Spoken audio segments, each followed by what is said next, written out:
aumenta o número de mulheres na Câmara Federal. O Partido dos Trabalhadores engrossa a fileira das mulheres no Congresso, com 19 deputadas federais. O partido ampliou a própria bancada feminina em 90%. A gente vai falar sobre esse assunto e outros mais com a querida Carol D'Artora, ela que é deputada federal pelo PT do Paraná, eleita a primeira mulher negra deputada federal daquele estado, e integrou também a equipe de transição para o governo Lula no grupo de trabalho de desenvolvimento social. Olá, Carol, bom dia, seja muito bem-vinda. Olá, bom dia. Muito obrigada, feliz de ter sido convidada para estar aqui, conversar um pouquinho, fazer essa entrevista. Bom dia. Bom dia, nós é que estamos muito felizes, viu, Carol, com a tua presença. E, Carol, vamos falar aqui sobre a tua eleição, né? Você tem dito que a tua candidatura, a eleição, é uma resposta de luta e resistência do movimento negro e do movimento de mulheres, é isso? É isso, é essa resposta.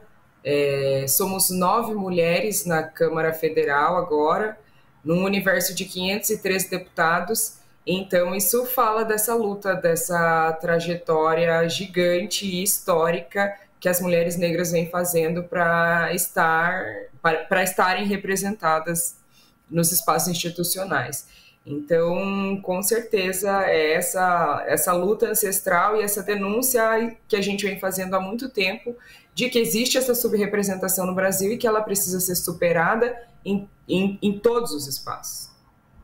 Exato, e vamos falar da tua trajetória, né, Carol? Você também que já foi vereadora, também única mulher negra, né, eleita vereadora em Curitiba. Eu queria que você falasse dessa luta, enfim, política. Como é que você começou, né, nessa fileira política, digamos assim? Infelizmente, a gente está num país que não permite muito que mulheres como eu possam sonhar. Então, para nós, o que é idealizado para nós, o que é colocado para nós, não é que sejamos políticas, cientistas. Os sonhos para nós são muito reduzidos, muito dentro de uma caixa. Então, eu jamais imaginei, né? Não imaginava que um dia seria vereadora, não imaginava que seria um dia deputada, que seria a primeira deputada negra eleita pelo estado do Paraná. Não é algo que eu cresci imaginando. Mas eu venho de uma família de mulheres muito guerreiras, muito batalhadoras. Tive uma avó em quem eu me inspirei muito, minha avó era professora, minha mãe também professora, então eu olhava a profissão delas e aquilo me inspirava. Eu me inspirei muito na minha avó, ela foi uma professora incrível. Quando eu caminhava com ela pela cidade, as pessoas elogiavam, vinham conversar com ela e falar: nossa, você foi uma professora que mudou minha vida, você foi uma professora que fez toda a diferença para mim. Então eu achava aquilo muito lindo. E eu quis ser professora, porque eu via muito valor nessa profissão, achava muito lindo a forma como minha avó levava essa profissão, e aí eu cresci querendo ser professora. Mas, ao mesmo tempo, sou de uma família de militantes do movimento negro, então minha família já é muito atuante nas questões de combate ao racismo há bastante tempo. Então, isso foi somado, porque somos do estado do Paraná, eu sou da cidade de Curitiba, nasci em Curitiba, uma cidade com um racismo estrutural muito pesado, e é muito difícil para as pessoas pretas como eu construírem, produzirem a sua vida na cidade de Curitiba, mas eu tive essa base da família sempre nos positivando, sempre nos enaltecendo e dizendo, né, demonstrando, falando: olha, a nossa cidade é racista, o nosso estado é racista, a vida aqui é muito difícil, mas o problema é deles, né? O racismo não é um problema nosso, o racismo é um problema deles. Isso é uma ignorância. E aí eu somei as duas coisas, pensei, eu como professora, eu via essa coisa linda dessa profissão, que é poder conversar com as pessoas, produzir senso crítico, produzir formação. Então, unir as duas coisas. Eu queria demonstrar para o mundo que o racismo é uma besteira, uma idiotice, e não só o racismo, como tantas outras questões que nos colocam como uma sociedade atrasada, inclusive. A pobreza, a miséria, a desigualdade, o machismo, a misoginia, que levam à violência absurda que as mulheres sofrem, tudo isso eram coisas que eu entendi que poderiam ser tratadas no universo da educação.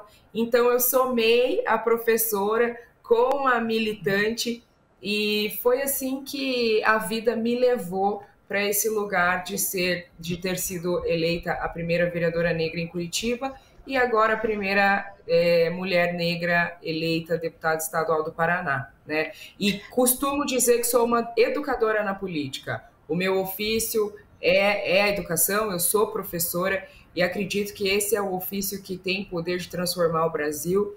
Não é à toa que é tão atacado e que foi tão atacado no último período. Exato. Você é professora, mestre em educação pela Universidade Federal do Paraná, doutoranda também em tecnologia e sociedade, né?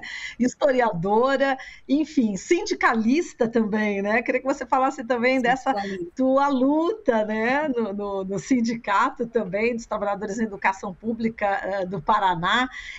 Eu queria que você falasse dessa luta como militante. Depois, em seguida, eu quero que você fale como foram, né, esses 4 anos como vereadora, né, mulher negra, enfim, nessa sociedade tão reacionária, né, que aí em Curitiba, o que você também deve ter sofrido aí, hein? Carol, conta pra gente. Não vou. É ruim, né? Porque a gente fez tanta coisa linda em Curitiba, a gente fez propostas incríveis, aprovamos o projeto de cotas. Cheguei com uma política muito avançada para a Câmara de Vereadores de Curitiba, mas não porque eu sou muito avançada ou muito inteligente. A gente chegou com uma política muito avançada porque a gente chegou com a força dos movimentos sociais, com a força dos movimentos populares, a gente chegou com essa contribuição que vem sendo acumulada nas lutas populares há muito tempo. Então, quando eu cheguei na vereança em Curitiba, o desejo, tanto meu quanto da minha equipe, era colocar esse acúmulo que a gente tem, esse acúmulo de conhecimento, esse acúmulo de soluções e alternativas políticas que a gente vem acumulando ao longo das lutas em prática. E isso deu toda a diferença no meu mandato, né? Mas, então, portanto, eu fico até triste de que esse mandato tenha sido marcado também por tanta violência. Porque, para além de ter sido um mandato que sofreu muita violência, sofri muita violência por ser a única mulher negra naquela Câmara, e foi esse período nefasto, foi nesse período do governo Bolsonaro, a gente não pode deixar de falar isso, esse governo que, durante o seu período no poder, aumentou de uma forma gritante o número de células neonazistas, colocou nosso país novamente no mapa da fome, nosso país voltou para a fome. Eu me elegi na Covid, então eu me elegi em 2020, a gente estava no auge da Covid e teve que viver isso a partir, né, desse lugar de decisões, né, que é a Câmara. Então tem que fazer toda a luta contra representantes políticos ali dentro que defenderam, porque o presidente estava defendendo, o ex-presidente estava defendendo cloroquina, ivermectina, não vacina, o negacionismo.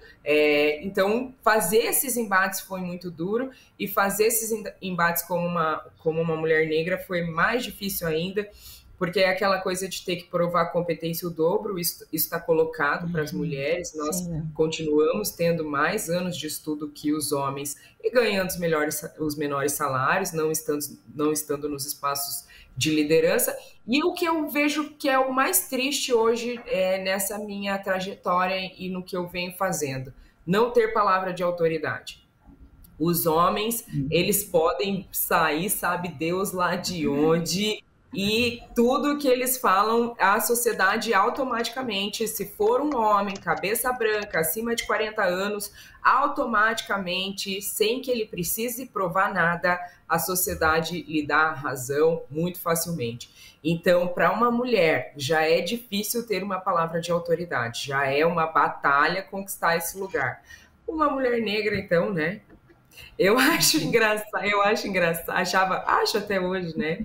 rio por dentro de mim, porque eu coloquei para mim a ironia e a comédia como um instrumento de luta. Então, quando a situação é muito pesada, quando a situação é muito feia, eu dou risada, porque eu vejo o ridículo daquela situação. Então, ao longo da minha trajetória, eu fico rindo dentro de mim, de algumas coisas que as pessoas me dizem. Quando eu falo de política, quando eu falo dos projetos que a gente está fazendo, as pessoas falam, nossa, mas como você fala bem? Nossa, daí eu rio dentro de mim, né? Porque não era para falar bem. Eu sou uma professora, como você acha que eu sobrevivi, né? Não, é Então, incrível. Diga, diga. foi essa trajetória muito marcada por violência mesmo, e aí a inaceitação racista, né? Sofri ameaça de morte, tenho 17 processos em Curitiba, pessoas já estão sendo convocadas para depor, enfim, toda essa trajetória marcada mesmo pela violência política que eu costumo dizer, né? Violência política de raça e gênero somadas. Essa eu tive que conhecer mesmo. Então, é um Exato. pouco essa história. Entendi. Quando você fala, né, que a mulher ela não tem a palavra de autoridade, né, você estava comentando a respeito aí dos homens, como também participar da Marcha Mundial de Mulheres. Sabe que a gente tem muitas integrantes da marcha que são nossas ouvintes aqui, viu? Eu queria que você falasse um pouquinho o quanto foi importante, o quanto é importante a Marcha Mundial de Mulheres aí na tua vida, na tua Ai, trajetória.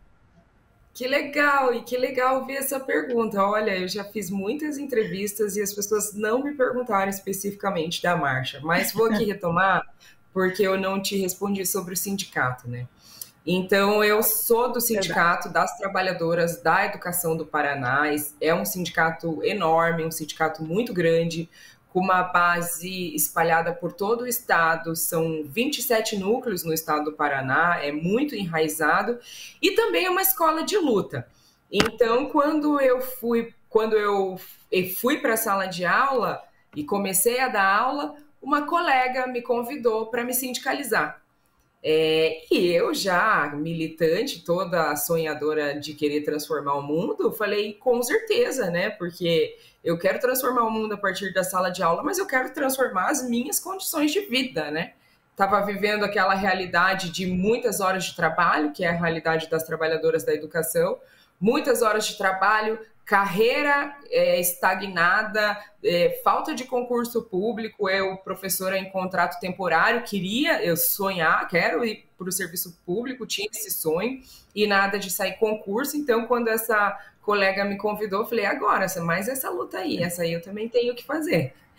E aí, no sindicato eu conheci a marcha, porque a marcha se organiza no estado do Paraná muito através também do meu sindicato, que é um sindicato de base majoritariamente feminina. E se a gente não tratar das questões feministas dentro desse sindicato, a gente também não entende a nossa luta. Por que, que a educação é tão atacada? Por que, que as trabalhadoras da educação são tão desvalorizadas? Porque é ainda essa profissão que é vista como tarefa de mulher, obrigação de mulher. As tarefas do cuidado, né? E a educação, a saúde estão colocadas aí como tarefas de cuidado. Ainda existem pessoas que têm a mentalidade e acreditam que uma professora doutora que está dentro de uma sala de aula, ela está ali para ser babá. Ela não está ali para ser babá, ela está ali para formar, para educar, para produzir consciência crítica. Isso exige profissionalismo, isso exige dedicação, isso exige estudo, exige tempo de organização e exige competência. Então, esse trabalho precisa ser valorizado. E essa desvalorização, ela é diretamente ligada ao fato de ser trabalho de mulher. Então, não tem como a gente falar de educação, falar das trabalhadoras. Somos sindicalistas, sim, viu, sindicalistas? Aceitem. Somos sindicalistas, mulheres e feministas.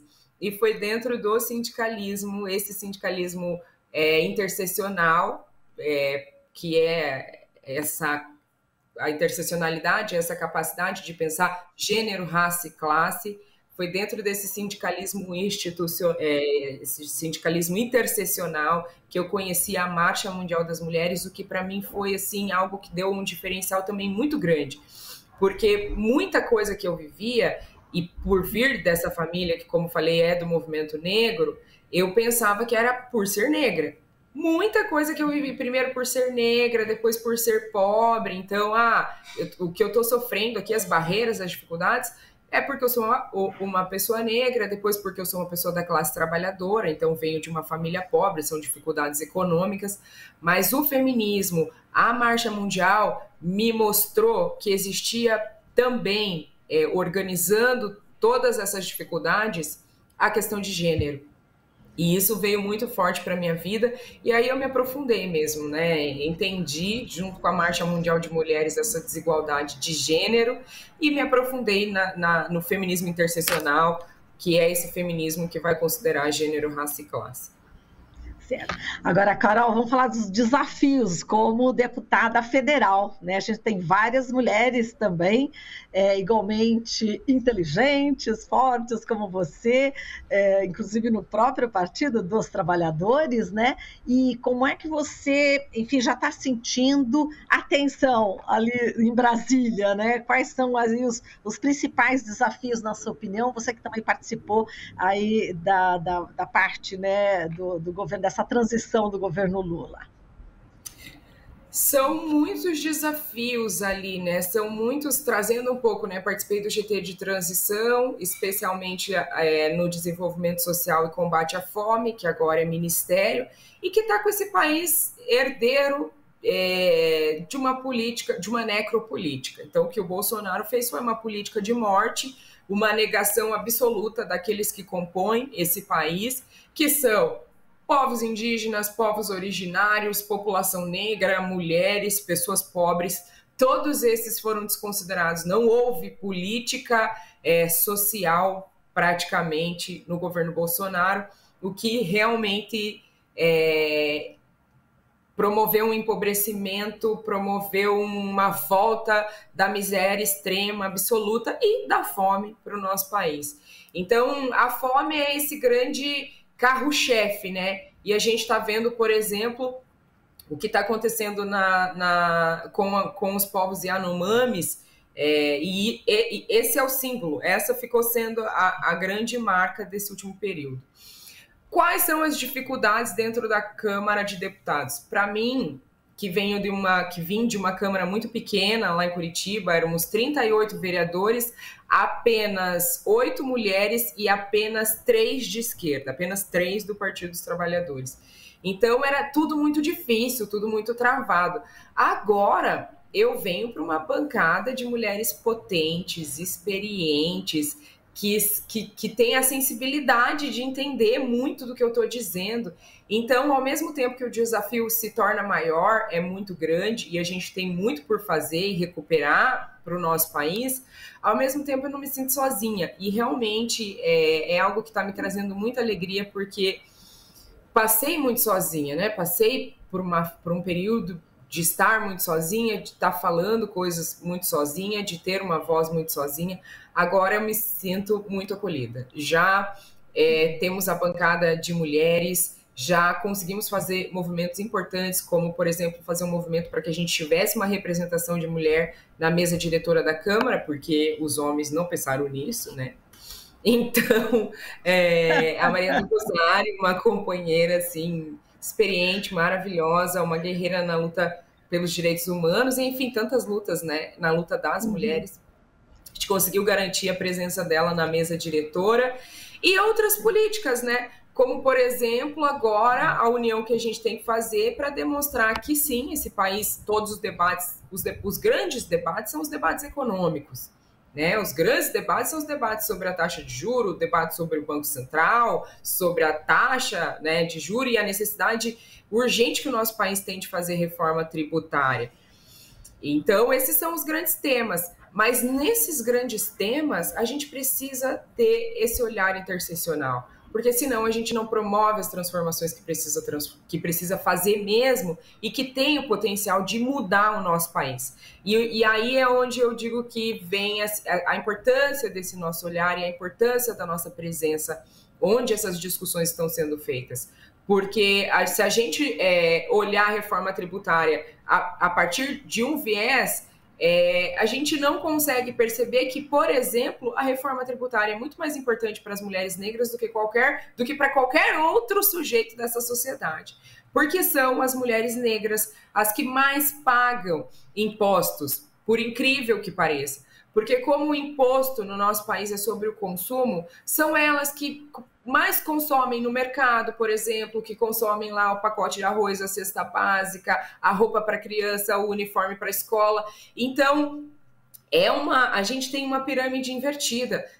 Paga mais imposto uma trabalhadora doméstica, né? E ainda vivemos essa lógica de que a maior parte das trabalhadoras domésticas são mulheres e mulheres negras, elas pagam mais imposto do que um super rico para comprar um helicóptero. Então, é esse olhar que a gente tem que ter, é isso que tem que ser transformado. Uma discussão que eu venho trazendo nesses debates econômicos é a questão do imposto de renda para trabalhadoras domésticas, né, que já têm baixos salários, toda a dificuldade que a gente tem para o trabalho doméstico ser reconhecido como trabalho, que até hoje, né, a gente ainda vive numa sociedade que entende o trabalho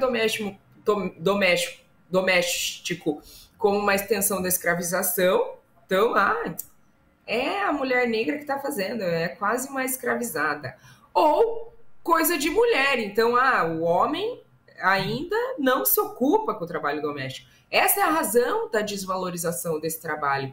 E aí, o imposto de renda, quando essa mulher consegue ter uma carteira assinada, um imposto de renda muito alto. Então, a gente tem que pensar, né, em deduzir imposto de renda de trabalhadoras domésticas. A gente tem que pensar em deduzir imposto de renda de mulheres recebedoras de pensão alimentícia. Como é que a gente vai ficar taxando com taxas muito altas e com imposto de renda uma mulher que é pensionista, que às vezes tem 3 filhos e daí com muita dificuldade faz com que o responsável genético pague a pensão e ainda essa pensão ser taxada dessa forma.